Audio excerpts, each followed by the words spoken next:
Hi friends, welcome to Telugu ముచ్చట్లు channel. Anchor Rashmi ప్రస్తుతం తీవ్ర విషాదంలో ఉంది.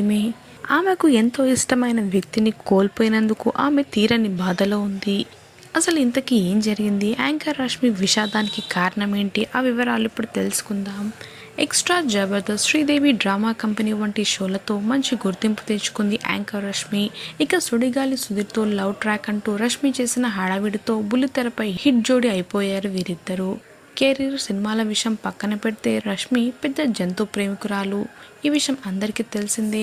అందుకు సంబంధించిన వీడియోలను కూడా సోషల్ మీడియాలో అప్పుడప్పుడు పోస్ట్ చేస్తూ ఉంటుంది. అలాంటి రష్మికి ఇప్పుడు తీరని దుఃఖమే మిగిలింది. తను ఎంతో ప్రాణంగా పెంచుకున్న తన పెంపుడు శునకం చుట్కీని రష్మి కోల్పోయింది. తన పెట్ డాగ్ ఎలా చనిపోయిందో తెలియదు, కానీ రష్మి మాత్రం ఇన్స్టాగ్రామ్లో ఓ ఎమోషనల్ పోస్ట్ పెట్టింది. చుట్కీ గౌతమ్ని కోల్పోయినందుకు చాలా బాధగా ఉంది అంటూ తన కుక్కతో దిగిన ఫోటోలను రష్మి షేర్ చేసింది. చుట్కీ చనిపోవడానికి 24 గంటల ముందు దాంతో గడిపిన ఫోటోలన్నీ షేర్ చేస్తూ చివర్లో అంత్యక్రియలు నిర్వహించిన పిక్స్ కూడా ఆమె పంచుకుంది. అలాగే చుట్కీ చిత్తభస్మాన్ని కారులో తన వెంట తీసుకుని వెళ్తున్న ఫోటోని కూడా ఆమె షేర్ చేసింది.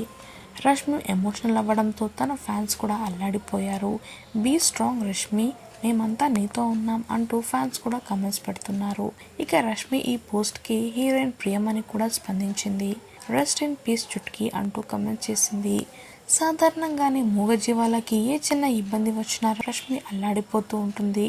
లాక్డౌన్ వంటి సమయంలో కూడా వీధి కుక్కలకి ప్రతిరోజు ఆహారం అందిస్తూ ఎన్నో కార్యక్రమాలు చేసింది. అలానే మీ చుట్టూన్న వీధి కుక్కలకి ఆహారం అందించండి అంటూ నెటిజన్లను కూడా సోషల్ మీడియా వేదికగా కోరిన విషయం తెలిసిందే.